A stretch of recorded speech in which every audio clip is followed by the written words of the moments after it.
Hello, beautiful people, and welcome to Conscious Conversion, a weekly podcast about how we're bridging the gap between business and spirit, money and meaning, technology and regeneration in a wildly changing world. In a time of so much polarity and uncertainty, this podcast explores how together we're connecting across the planet, across our differences, and yes, across dimensions as we build the new earth together. I'm your host, Sarah Yamtich, and today I am ridiculously excited to introduce you to Alexander James. He's the host of the Subconscious Coaching Podcast and the genius behind the revolution of holistic branding. He blends spirituality, psychedelics, and subconscious coaching into a proven formula that allows coaches to brand, position, and sell out their multimodality or out-of-the-box offers.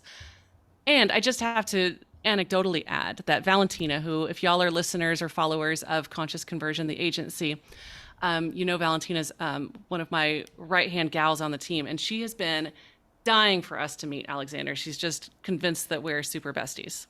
I know. I'm so excited to be here. We've been like trying to get this on the books for a long time, and life's been crazy. And I was in Mexico, and so it just feels amazing to be here and super aligned. So thank you so much for having me. Aw, thanks for being here. We already had a really fruitful and delightful discussion before we even hit record. So I know this is going to be a fun one. So let's open the portal. Let's do it. So, in this incarnation, at this time, on this planet, how would you describe your soul's purpose? I think so. I have a unique way of thinking about purpose in general. So you're gonna get the whole spiel.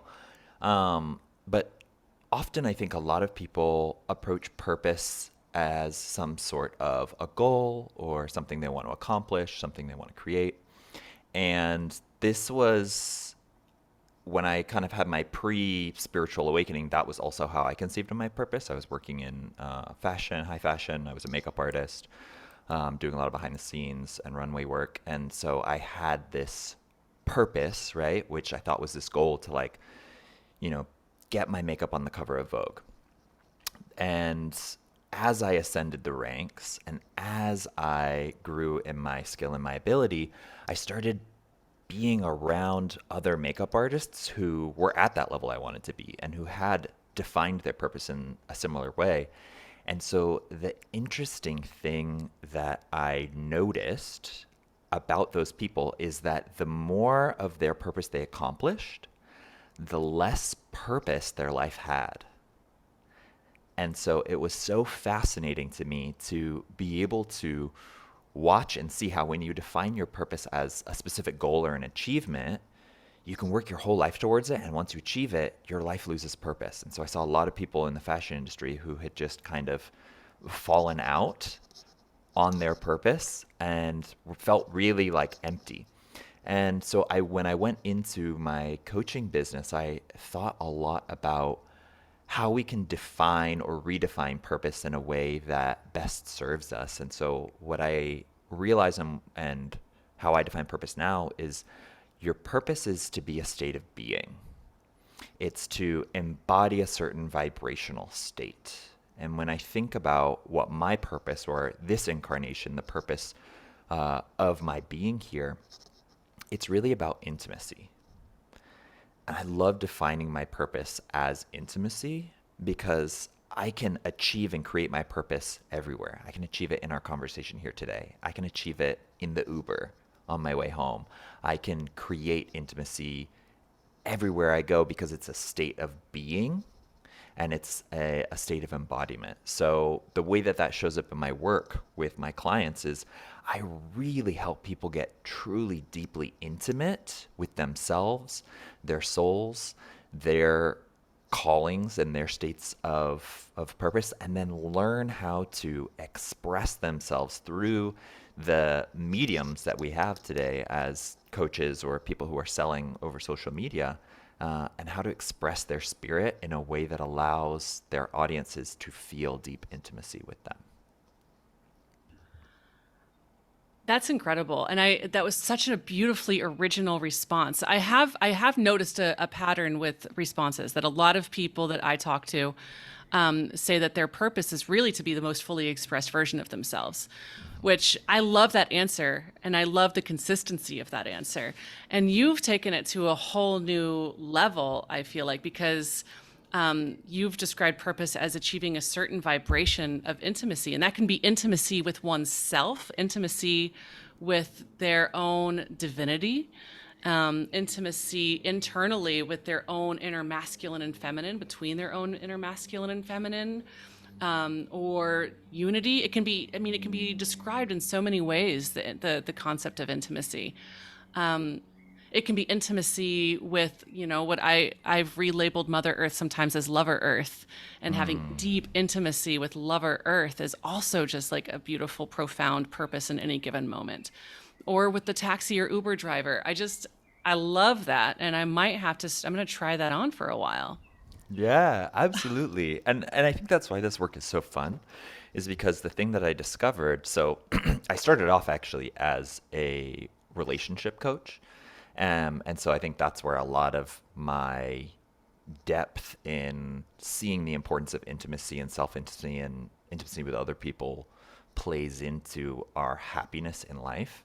But the thing that I noticed that was impacting my clients who were dating, right? And it also impacts the coaches I work with now who are trying to sell and brand their offers, is that when you're creating intimacy, you have to be authentic, but you can only be as authentic as you are self-aware.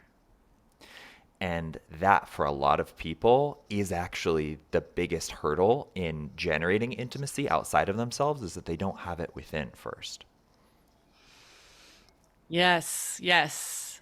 I I also love that. That was so I'm a single mom.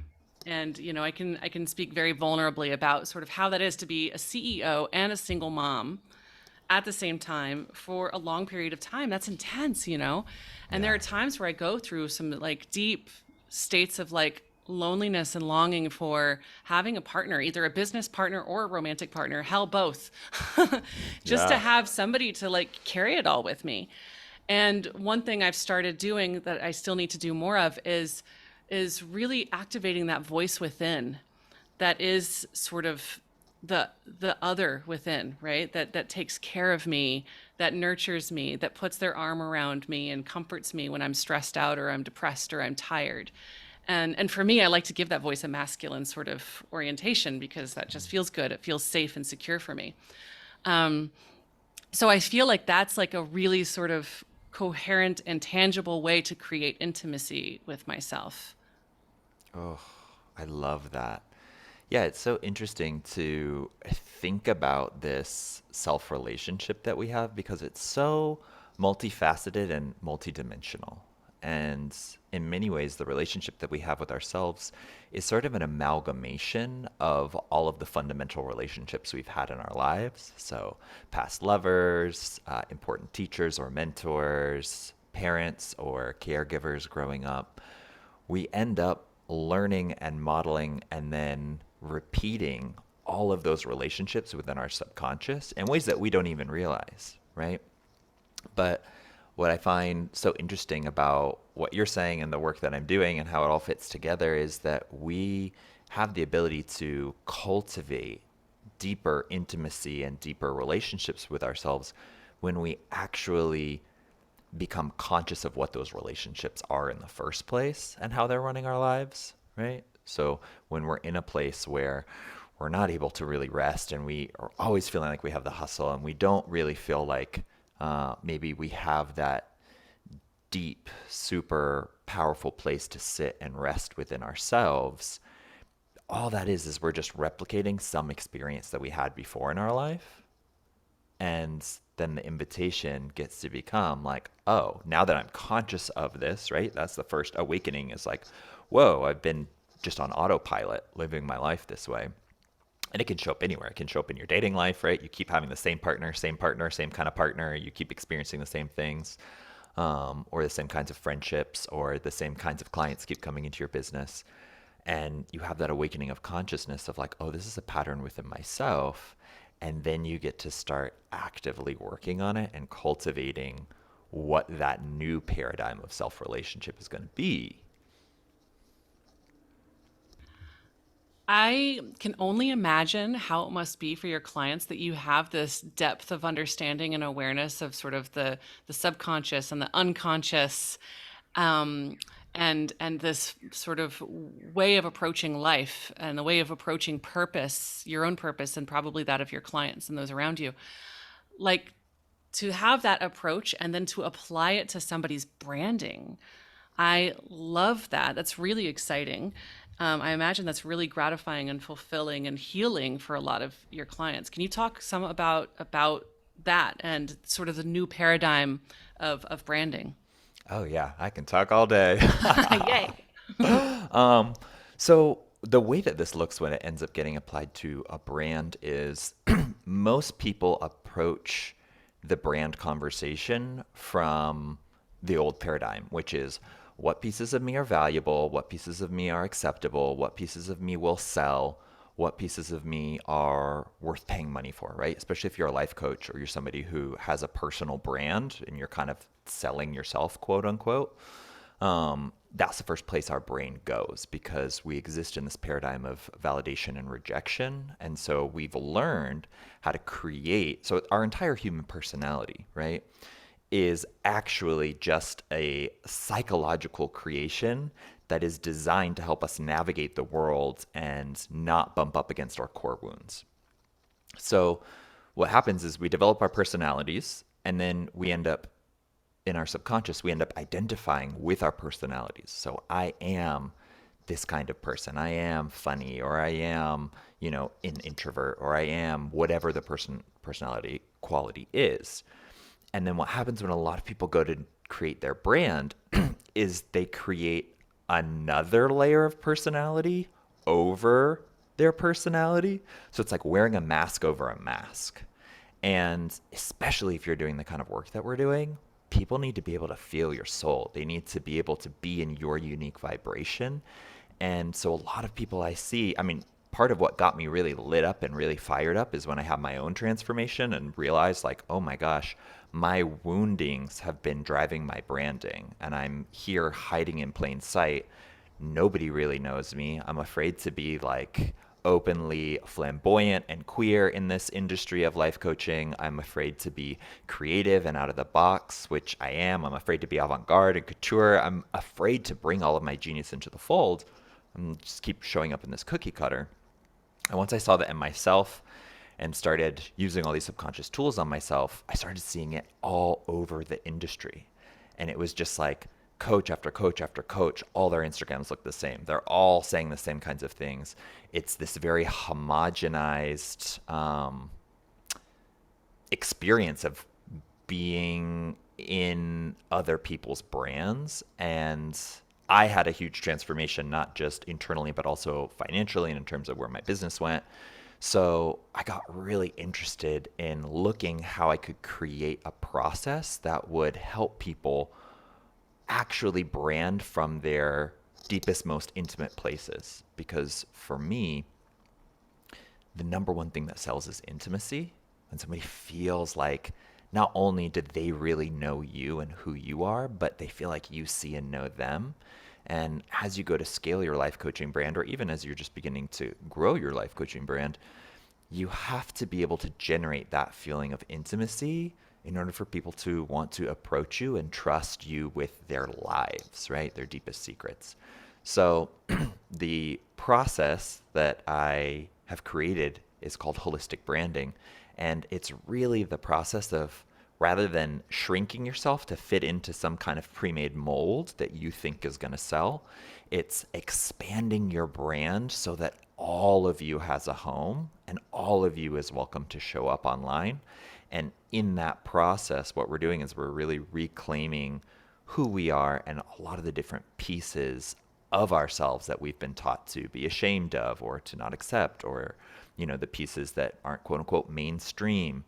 And especially for coaches who have a spiritual niche, or they're out of the box, or they're like have really weird offers. Maybe they're like, I'm a coach and I'm secretly a sound healer, or I'm a coach and I'm secretly like a star seed, right? this process is so healing, and it just shifts the energetic composition and their vibration in such a way that their most ideal clients can find and see them immediately as soon as they get on their page. And so their conversion rate shoots up a lot because they have this just sort of like energetic resonance that people can feel, and they can feel how healed that person is just based on their expression out in the world. I imagine too that one thing that you have to guide people through is when people are hiding those pieces of themselves because of any core wounding that they may have, there's a lot of fear. There's a lot of fear that if they admit, "Hey, I'm a starseed," or "Hey, I'm flamboyantly queer," or whatever, that if they show that piece, they're going to receive rejection. And maybe that's because, or very likely that's because they received rejection at some point in their lives. So it sounds like a big part of your job is sort of as a therapist or as somebody who is, really helping people move through that core wounding and moving through that fear of rejection or fear, yeah, of sort of being canceled or being whatever could come up for somebody. Yeah. And so there's a couple ways that I work with that. I mean, that literally is the core of what we do, right? When I when I help people create their subconscious brands, when I talk about a subconscious brand, what I talk about is a concept that is like the three layers of branding or selling and marketing that you're doing with people. So the first is the kind of symptom level. It's the conscious level of like, these are the problems that your clients are facing every day. And they're the things that they're aware of, that annoy them. They're what they get frustrated by. That's what they think their problem is. And then we go into the subconscious, right? Which is sort of the formation of what's creating those problems, what's below the surface. This is the stuff that most life coaches can see, and most of what they're talking about to their people, even though their people aren't aware of their subconscious. So as life coaches, we have to be talking always about the conscious layer so that our clients can really like click and be like, oh yeah, I do fly off the handle with my kids all the time, right? Rather than talking about, their need for control, which they're not aware of, control and safety. And then there's a third layer that's the unconscious. And this is where I really help people brand from. And so what we really go into is what's the subconscious core wound that is driving or what's the unconscious core wound that's driving the subconscious mechanisms that are creating the conscious problems. And so for my clients, the unconscious core wound is a fear of abandonment, right? And so all of what we're doing and what we're working on is that fear of abandonment. And the way that ends up translating into, like, once you know what that unconscious thing is in your brand, you design your whole business around it to help work with it and work with your clients on it without them even really knowing. So some of the things that we do in my mastermind, which is the 16 keys of the subconscious mind, is we really look at, and this is what I do for them, is I really create and curate a space where there's total free expression of all of those things. Because one of the things I used to do in my relationship brand or my relationship coaching is I would use me and my coachee's relationship as a way to imprint a new model of relationship and relating, something that was empowering, something that was intimate, where there was truth, where we had difficult conversations, where, we didn't have to run away from confrontation, where we could look at it. And so as I've scaled my business, I've taken that concept and I've thought, okay, how can I use the spaces that I create and the container itself, not just my coaching, but the way I curate the container, to facilitate on that or unconscious level their transformation and their fear of rejection or fear of abandonment. So it ends up showing up in the container, and then it also ends up being the core of what I do on my Instagram. So anybody who follows me, like, I probably have one of the weirdest, craziest, wildest, silliest Instagrams in the life coaching industry. And part of that is so that people can come on and they see, like, they can sense like, oh, he's really healed his fear of being super out there. he's the person, like he's the one I have to work with next. Yeah, all of that. I mean, it's just so rich. It's so rich. I feel like whether somebody's a life coach or not, or has something to brand or not, I feel like working with you would be extremely beneficial for damn near anybody who just wants to get through some of that stuff, because you are, I mean, I can feel it energetically, how sort of accepting you are and empowering you are, and how intelligent you are, and yet still able to sort of meet people where they're at. So yeah, it sounds like a really freaking badass mastermind.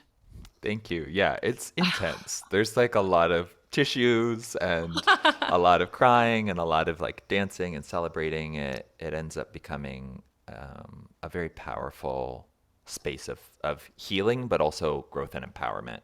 So it's really fun. I have a question for you though.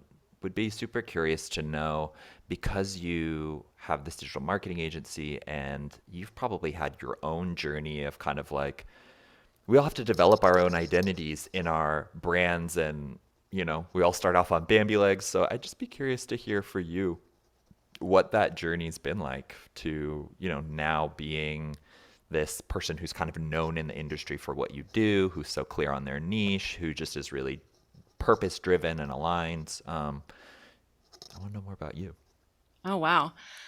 Yeah, I mean, it's an interesting circuitous journey that I've taken, because I have undergraduate degrees in anthropology and women's studies, and then a master's in social work policy. So going into marketing was never on my radar. I knew that I wanted to make an impact on the world. I knew that I wanted to make a positive impact on the world, and I knew that I had a deep love for humanity and our evolution and this planet. So all that said, when I decided to leave government bureaucracy and try my hand at life coaching, I got certified, and then I realized that I had to market myself. And I was like, holy shit, this is not this. I mean, it was like existential crisis after existential crisis. I wish I'd had you. Um, it was really, really eye opening.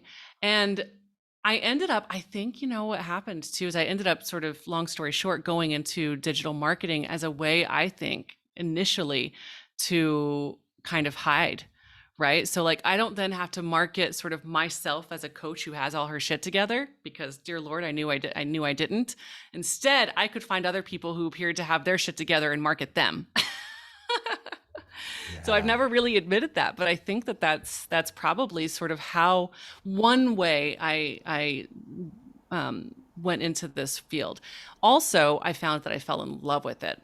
The more I got into online entrepreneurship and digital marketing, and seeing the impact that it could make on the world if it was done really well with the right people, I got really passionate about it. I remember when I first started doing Facebook ads for another agency, I would be in yoga and meditation class being like, what would be the best Facebook ad for this particular class or this particular pose? And so, like, I was passionate about it, but and marketing myself as an individual, as Sarah herself, has always been difficult for me, and I'm getting better at it. I'm definitely getting better at it.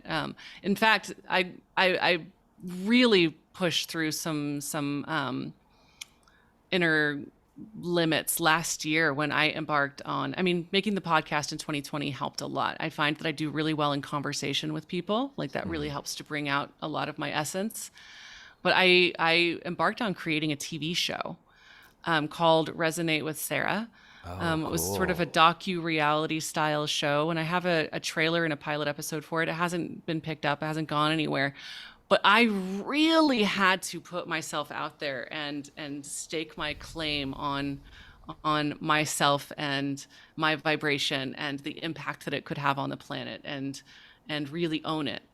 And I think it's an ongoing journey. It really is an ongoing journry for me. And I don't know if that answers your question, but Yeah. I'm still in it. I'm still in it for sure. I mean, I do, whenever I have a team member saying, Sarah, you need to do IG lives. Sarah, you need to do Facebook lives. I'm like, it's pulling teeth. You're going to have to come hold the camera up to me and ask questions, because me holding a camera by myself and talking to it is like damn near out of the question. But if I'm in conversation with you and you're smiling at me and I get to see your sparkling eyes, then I'll talk all day about whatever you want. Yeah. Yeah. It's so interesting. I'm actually very similar. Are you into human design at all?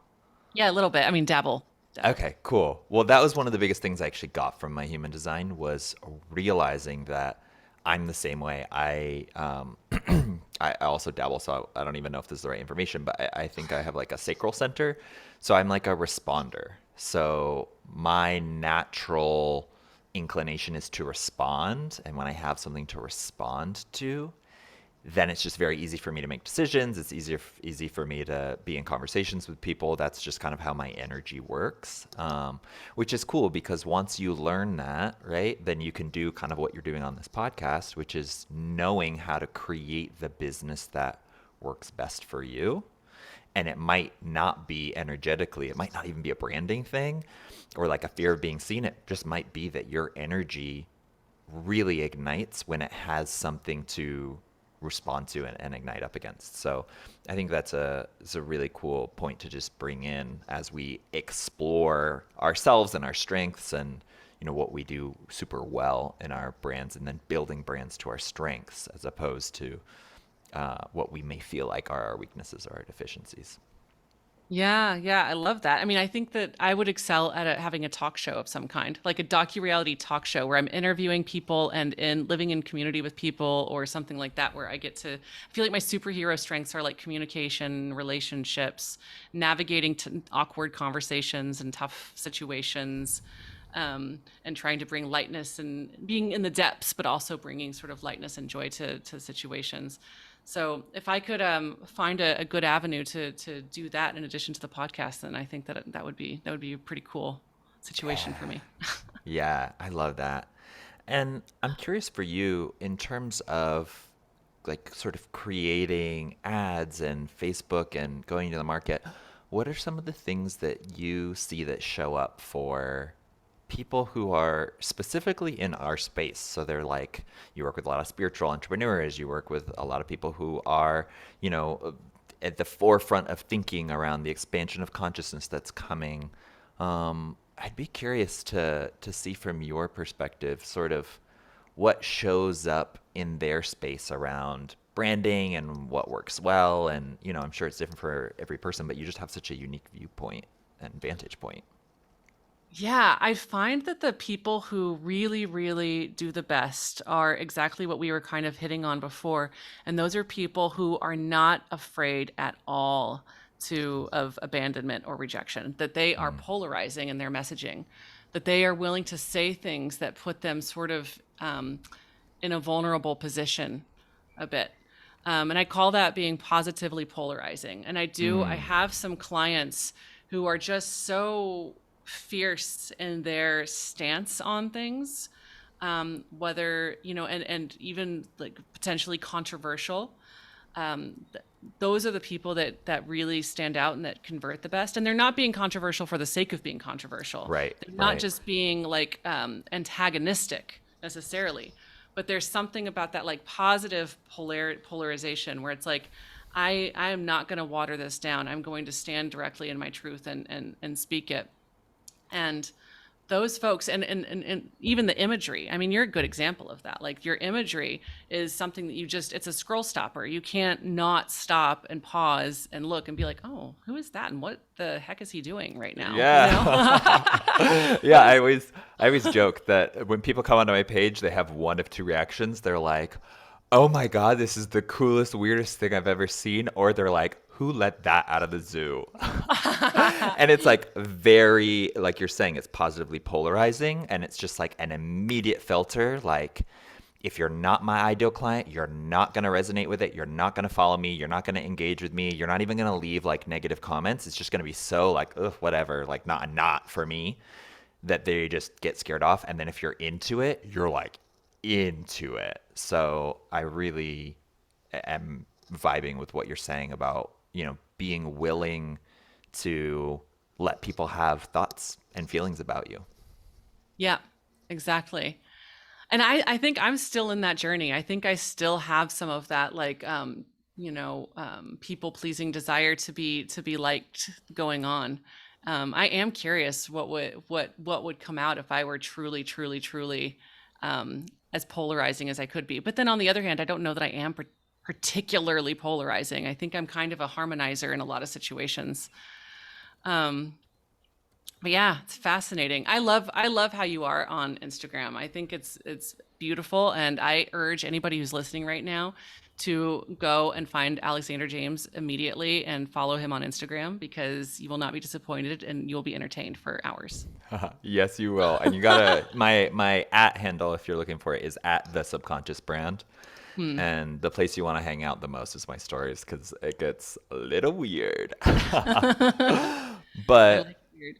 yeah, but what you're saying is resonating with me so deeply because I think the people who sell the best, right? Which I think of like serving or selling as serving and serving as selling, right?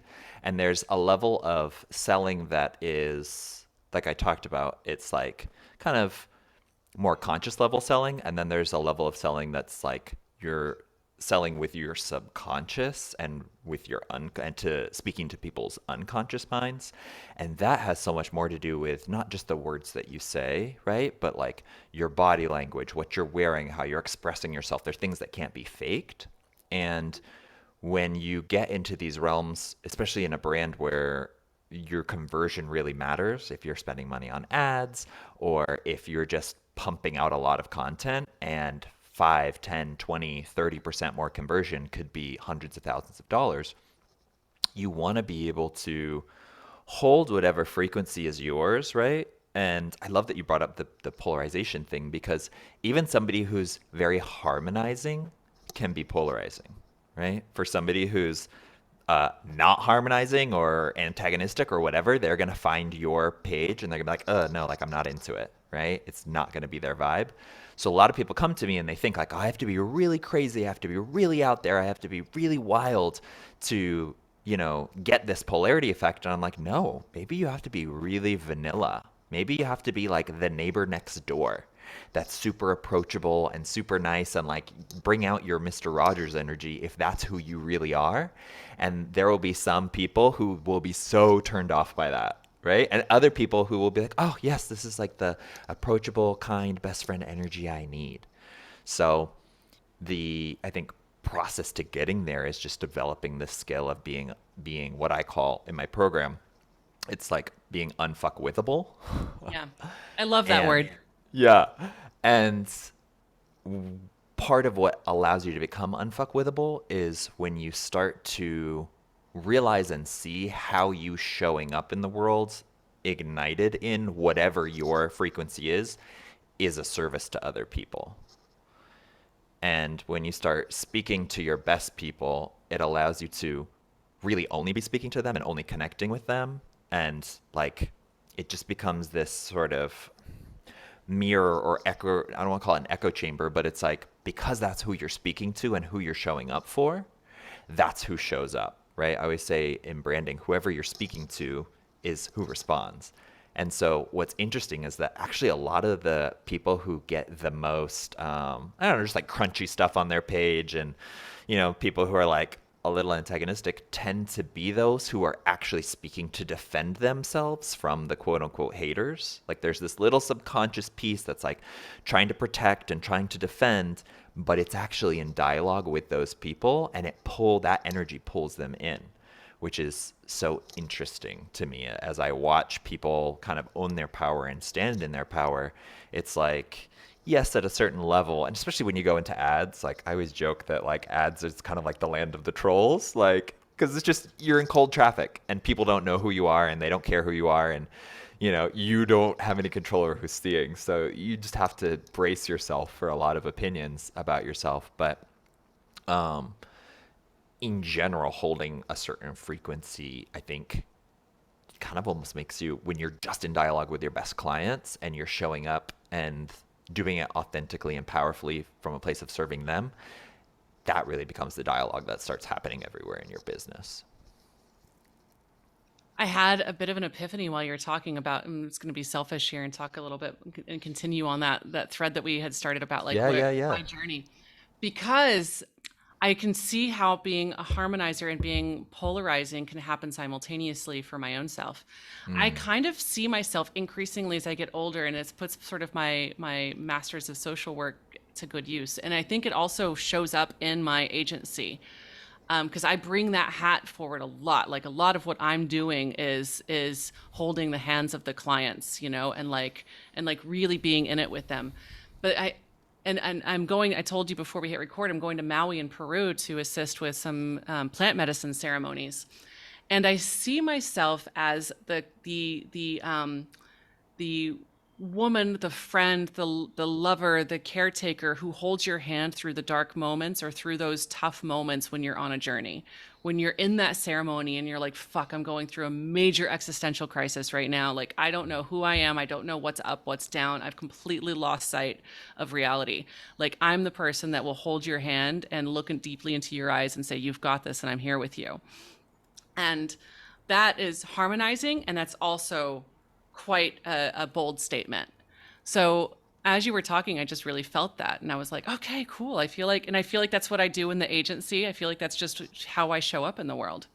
totally. Oh my God. I love that because that's so much of the work I do is like showing people, our lives aren't random. We're all being prepared to live in the vibration of our purpose and having the skills cultivated that we'll need for that. And so what's so cool about what you just said is one of the things I have people do in my program is they go back and they look at all the skill sets they've built and then they actually apply them or see where they could apply that genius even more to whatever it is they're doing. So your background in social work and your ability to hold this energy in the energy space and walk people into whether it be, their shadows on a journey or whether it be, the land of the trolls as they go to, do Right. ads.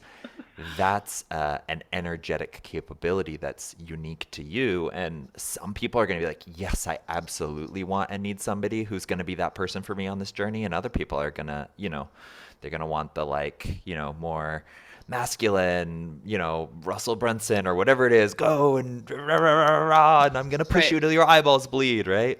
And they're going to Right. be so turned off by the harmonizing that you do and the space that you hold. So just knowing that whoever you are is that exact vibrational frequency that's going to be the sweet spot for like selling out and scaling your brand and bringing those skill sets that you spirit has had you develop because my background is super weird too how I got into life coaching, right?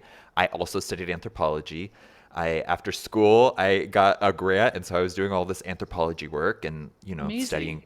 studying culture. And then I went into fashion and, started spending time around celebrities and people with personal brands and, doing all of this very kind of surface level transformation work.